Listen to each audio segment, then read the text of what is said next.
باطل کا فیصلہ کیا ابھی تو نے حق باطل کا فیصلہ کیا ابھی کہ تیرے صبر سے کاٹا تو نے ہاتھ بیت کا ہاتھ پھر نہ بیت کا آج تک اٹھایا بھی ہاتھ پھر نہ بیت کا کہ کائنات میں تنہا صبر کا خدا تو ہے کہ کائنات میں تنہا صبر کا خدا تو ہے گزری تیرے قدموں سے کتنی کربلا بھی گزری تیرے قدموں سے کتنی کربلا بھی اور کس طرح تو گزرا ہے خارزار راہوں سے کس طرح تو گزرا ہے خارزار راہوں سے آج تک ہے حیرت میں سارے انبیاء بھی آج تک ہے حیرت میں کہ بادشاہ کا ہے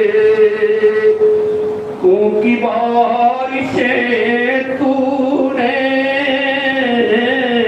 کہ بادشاہ کا ہے کون کی بارشیں تو نے صبر دیکھ کر تیرا صبر پڑا بھی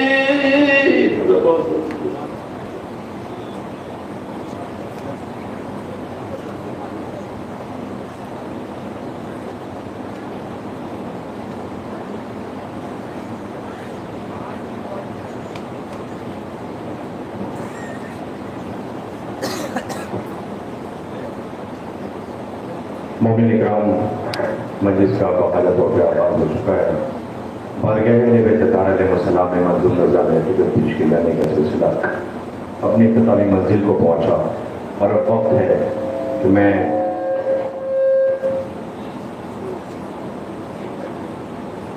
سوزخانی کے لیے جناب نعیم الحسن صاحب کی خدمت میں گزارش کر رہا ہوں کہ وہ سوزخانی کے فرائض انجام دیں گے میں بڑے ادب کے ساتھ گزارش کر رہا ہوں جناب نعیم الحسن صاحب کی خدمت میں کہ وہ تشریف لیں اور سوزخانی کے فرائض انجام دیں جس کے فوراً بعد انشاءاللہ مجلس کو خطاب کریں گے سوزخانی کے فوراً بعد حجت الاسلام والمسلمین عمدۃ الذاکرین علی جناب مولانا فیض عباس مشہدی صاحب قبلہ میری گزارش ہے کہ مائک آپریٹر سے کہ مائک کو ایک بار میں سیٹ کر لیں مائک کو ایک بار میں سیٹ کر لیں یہ آواز بیچ میں جو آ جا رہی ہے اس کو برائے کرم گزارش ہے کہ مائک کو سیٹ کر لیں میں بڑے ادب کے ساتھ گزارش کر رہا ہوں آپ مومنین سے التماس ہے کہ نعرہ صلوات سے استقبال فرمائیں